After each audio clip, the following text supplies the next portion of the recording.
So this is my trans story. I first knew that I was trans between ages 3 and 4. But I didn't know what trans was at that point because I was young. But all I knew then is that I wanted to be a boy. But I never got that because I was born a girl. And everyone kept telling me, you're always going to be a girl, you're never going to be a proper boy and all that. But as it kept going on, I would walk past like the males and females toilets and I would just stand there, look, think, like, I wish I was a boy. And I wish I could use the boys' bathroom, but I would just get laughed at because everyone said that I'm just going to be a girl for the rest of my life. But I never listened to that because I knew that at some point I am going to be a boy. I'm going to be a boy and I don't care what anyone else says.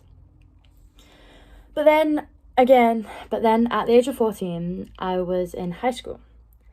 And then still through them years of when I was 14 to now that I'm 18, I still stick by that I'm trans. But everyone kept saying that it was a phase and that I would grow out of it and that I would never go along with me being trans. But I knew deep down that I was trans. But no one believed me. They just said it was a phase and yeah. But I was getting bullied for it. There's this one boy, I'm not mentioning any names, but there's this one boy at school.